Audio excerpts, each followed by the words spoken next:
नमस्कार दोस्तों, स्वागत है आप सभी का एक बार फिर से। दोस्तों, अगर आप अपनी लाइफ में कुछ नया सीखना चाहते हैं तो चैनल को सब्सक्राइब जरूर करिएगा। नवरात्रि के शुभ अवसर पर अगर आप चाहते हैं माता रानी आपके घर पर अपना बास बना ले तो सच्चे हृदय से कमेंट बॉक्स में लिखें, मां आपका स्वागत है। हमारे घर में मां के लिए एक लायक तो बनता है। अब आइए जानते हैं नवरात्रि में कौन सा फल खाना आवश्यक है, नवरात्रि में क्या नहीं खाना चाहिए और क्या नहीं पीना चाहिए। आज के इस वीडियो में विस्तार से आपको बताएंगे, तो वीडियो को पूरा जरूर देखें। दोस्तों, शास्त्रों में बताए गए व्रत पूरा चाहे किसी भी प्रकार के क्यों ना हो, उनसे जुड़े नियमों का पालन करना अति आवश्यक माना जाता है, क्योंकि जो मन के मुताबिक किया जाए वह संघर्ष नहीं कहलाता। कहा जाता है कि मनोकामना को पूर्ण करने के लिए थोड़ा सा संघर्ष यानी कि तपस्या तो करनी ही पड़ती है। इसलिए व्रत को पूर्ण विधि विधान से किया जाना चाहिए, तभी आपको व्रत का पूर्ण लाभ मिल सकता है, आपकी सभी मनोकामना पूर्ण हो जाती है। इसलिए हर शास्त्र यही कहता है कि सच्चे दिल से अगर आपके मन में ईश्वर के प्रति श्रद्धा हो तो बिना पूजा पाठ के ही सारा फल मिल जाता है, और अगर मन में ईश्वर के प्रति शंका हो तो उस मनुष्य को कई जन्मों तक सुख नहीं मिलता। भगवत गीता में भगवान कृष्ण ने स्वयं कहा था कि जो मनुष्य सच्चे हृदय से ईश्वर को पुकारता है उसका नाता उस शक्ति से जुड़ जाता है जिसे आपने सच्चे हृदय से पुकारा था। इसलिए भगवान भी कहते हैं कि सच्चे हृदय से ईश्वर को पुकारते हैं तभी वह आपकी हर मनोकामना पूर्ण करते हैं। कई लोग ऐसे हैं जो भगवान के सामने घंटों पूजा पाठ करते हैं, अपना रोना रोते हैं, फिर भी भगवान उनकी नहीं सुनते। दरअसल जब आप सच्चे मन से ईश्वर को पुकारते ही नहीं है तो भला वो आपकी पुकार कैसे सुनेंगे। दोस्तों, यह तो थी वह बातें जो भक्त और भगवान के बीच की है। अब हम जानते हैं नवरात्र के दौरान क्या नहीं खाना चाहिए और क्या नहीं पीना चाहिए, और कौन सा फल खाने से व्रत संपूर्ण और सफल हो जाता है। लेकिन उससे पहले आपसे रिक्वेस्ट करते हैं कि वीडियो को लाइक जरूर करिएगा, दोस्तों को शेयर कर दीजिएगा, और अगर आपने अभी तक चैनल को सब्सक्राइब नहीं किया है तो चैनल को सब्सक्राइब करके बेल आइकन जरूर दबाएगा। दोस्तों, नवरात्रि के दिन सेब जरूर खाना चाहिए। शास्त्रों में बताया जाता है कि भगवान के भोग में सेवादि जरूर अर्पित किए जाते हैं। अगर आप व्रत रख रहे हैं तो आपको उसे जरूर खाना चाहिए। इसके अलावा केला, पपीता, तरबूज और मीठे अंगूर भी जरूर खाने चाहिए। इन फलों से व्रतधारी को शक्ति मिलती है और व्रत सफल संपूर्ण हो जाता है। शास्त्रों में बताया जाता है कि नवरात्रों के दिनों में सीताफल जरूर खाना चाहिए। सीताफल खाने से दस्त जैसी बीमारियां हैं जो खत्म हो जाती है। माना जाता है कि नवरात्र के दिनों में सीताफल का घर में प्रवेश होना बड़ा ही शुभ कारक होता है। सीताफल खाने से नवरात्रि का व्रत सफल हो जाता है, क्योंकि इसमें माता सीता का आशीर्वाद मिला हुआ होता है। नवरात्रि के दौरान इसे जो भी खाता है उसे दुखों का सामना नहीं करना पड़ता, तो नवरात्रि पर सीताफल आपको जरूर खाना चाहिए। नवरात्रि में देवी दुर्गा के उपासक को नींबू और कटहल ना तो खाना चाहिए और ना ही इसे काटना चाहिए। दोस्तों, नवरात्रि व्रतधारी को डब्बा बंद लस्सी, डब्बा बंद जूस आदि नहीं पीनी चाहिए। उसमें कई केमिकल मिले होते हैं जिसके कारण आपका व्रत टूट सकता है। जब भी आप फलों का जूस पिए तो याद रखें उसमें नमक न डालें, नहीं तो व्रत टूट जाएगा। साथ ही साथ जूस में बर्फ भी नहीं डालना चाहिए। फलों का सादा जूस पीने से व्रत सफल होता है। दोस्तों, नवरात्रि के दौरान सिंघाड़े का आटा या कुत्तू का आटा खाने से पहले यह देख ले कि आटा पुराना नहीं होना चाहिए, क्योंकि पुराने आटे में कीड़े वगैरह पड़ जाते हैं जिसके कारण आपका व्रत टूट सकता है, क्योंकि यह छोटे छोटे कीड़े हमें दिखाई नहीं देते और आपके मुंह में पहुंच जाते हैं। ऐसा आटा खाना मतलब कीड़े मकोड़ों का मांस खाने के बराबर माना गया है।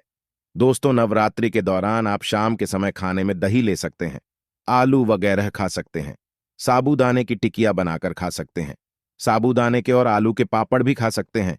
कई सब्जियां तो ऐसी हैं जो नवरात्रि के दौरान भोजन में शामिल कर सकते हैं। इससे आपको ऊर्जा मिलेगी और व्रत सफल हो जाएगा। नवरात्रि के दौरान आप दूध पी सकते हैं जो आपको ताकत देगा। चाय वगैरह भी पी सकते हैं, लेकिन याद रहे कोई भी पेय जिसमें नमक डाला हो ना पिए। तो एक बात का विशेष ध्यान रखें, व्रतधारी को पेट भर यानी गले तक भोजन नहीं करना चाहिए, नहीं तो व्रत रखने का कोई फायदा नहीं होगा। थोड़ा थोड़ा खा सकते हैं। कई लोग भूख मिटाने के लिए तंबाकू चबाते हैं। माता रानी के पूजन में कोई भी अपूर्ण वस्तु, कोई भी खराब वस्तु या टूटे हुए अक्षर इस्तेमाल नहीं करने चाहिए। इसलिए सदैव माता रानी के पूजन में साबुत लौंग का ही इस्तेमाल करें और तुलसी के पत्ते अर्पित नहीं करने चाहिए। मां दुर्गा के पूजन में तुलसी पत्र का इस्तेमाल करना वर्जित माना जाता है। तुलसी पत्र के अलावा आंवला भी माता रानी को अर्पित नहीं करना चाहिए और दुर्गा भी माता रानी को अर्पित नहीं करनी चाहिए। दुर्गा भगवान गणेश को अति प्रिय है। नवरात्रि में आप भगवान गणेश को दुर्गा अर्पित कर सकते हैं। भगवान विष्णु को तुलसी के पत्ते अवश्य अर्पित कर सकते हैं, लेकिन माता रानी को भूलकर भी तुलसी के पत्ते या दूर्वा अर्पित ना करें। माता रानी को सफेद फूल भी अर्पित ना करें। माता रानी को सदा लाल रंग के फूल अर्पित करने चाहिए। लाल रंग के फूल माता रानी को अति प्रिय है। खासकर माता को गुड़हल और कमल के फूल अति प्रिय है। ध्यान रखें कि नवरात्र अनुष्ठान में शास्त्रों के अनुसार कन्नेर, अधूरा और मदार के फूल वर्जित होते हैं। शास्त्रों में बताया जाता है कि घर में माता रानी की 2 या 3 मूर्तियां या फोटो नहीं होने चाहिए। इस बात का भी आप विशेष ध्यान रखें कि माता रानी के पूजन में किसी भी खंडित चीज का इस्तेमाल ना करें, जैसे कि चटका हुआ या टूटा हुआ दीपक या फिर चटका हुआ कोई बर्तन। साथ ही यह भी ध्यान रखें कि चाइना ग्लास के और प्लास्टिक के बर्तन आप माता रानी के पूजन में इस्तेमाल ना करें, क्योंकि चाइनीज बर्तन हड्डियों के पाउडर से मिलकर बनते हैं, तो ऐसा ना करें। ऐसे बर्तनों को माता रानी के पूजन से सदैव दूर रखें। माता रानी को जो पुष्प अर्पित कर रहे हैं, उन्हें सूखे हुए फूल, गिरे हुए फूल या फिर मुरझाए हुए फूल माता को ना चढ़ाएं। नवरात्रि के 9 दिन आदिशक्ति मां दुर्गा को समर्पित होते हैं। नवरात्रि के 9 दिन माता रानी के 9 अलग अलग स्वरूपों का पूजन किया जाता है। नवरात्रि के 9 दिनों में माता रानी को अलग अलग स्वरूप के अनुसार अलग अलग फूल और अलग अलग भोग अर्पित किए जाते हैं। लेकिन क्या आप जानते हैं, कुछ ऐसी वस्तुएं हैं जिन्हें नवरात्रि के दौरान भूलकर भी माता रानी को अर्पित नहीं करना चाहिए। अगर इन वस्तुओं को आप गलती से भी माता रानी को अर्पित कर देते हैं, तो आपको व्रत और पूजन का पूर्ण लाभ नहीं मिलेगा। इसलिए माता रानी की कृपा प्राप्त करने के लिए आपको यह जानना अति आवश्यक है कि वह कौन सी ऐसी वस्तुएं हैं जो माता रानी के पूजन में भूलकर भी इस्तेमाल नहीं करनी चाहिए। तो आइए मां का जयकारा लगाते हुए इन बातों को जानते हैं। नंबर 1, नवरात्रि के दौरान शादीशुदा महिलाओं को सफेद कपड़े पहनकर पूजा पाठ नहीं करना चाहिए। उन्हें काले कपड़े भी नहीं पहने चाहिए। इससे पूजा व्रत आदि खंडित हो जाते हैं। माता की चौकी जब लगाएं तो उसके नीचे कागज नहीं लगाना चाहिए। माता की चौकी हमेशा लाल कपड़ा बिछाकर ही सजानी चाहिए, क्योंकि यह समृद्धि और अच्छे भाग्य का प्रतीक माना जाता है। लाल रंग शरीर में ऊर्जा का संचार करता है और यह हमारे कार्य करने की क्षमता को भी बढ़ाता है। हमेशा याद रहे, नवरात्रों के 9 दिनों में व्रतधारी को अपना आसन मां की चौकी के आगे लगाना चाहिए और वहीं पर आपको सोना चाहिए। मंदिर को नवरात्रों के दौरान अकेला नहीं छोड़ा जाता। इसे बहुत ही अशुभ माना जाता है। इससे दुर्गा माता नाराज हो जाती है और हमेशा के लिए चली जाती है।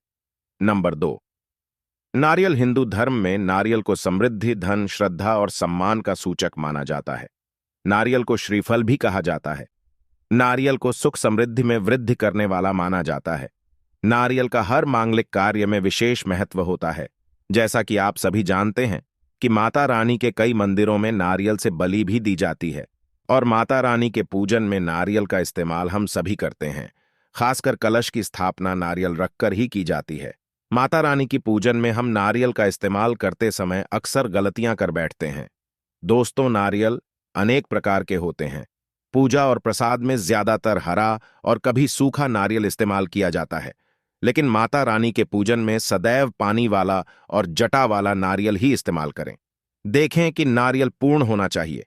नारियल चटका हुआ, टूटा हुआ नहीं होना चाहिए, क्योंकि सबूत नारियल ही पूर्ण माना जाता है, जो पवित्रता का प्रतीक होता है। साबुन नारियल ही सुख समृद्धि का प्रतीक होता है। तो दोस्तों, बताएं हमारी आज की वीडियो आपको कैसी लगी। अगर आपको अच्छी लगी तो वीडियो को लाइक करें, चैनल को सब्सक्राइब करें। धन्यवाद। हर हर महादेव।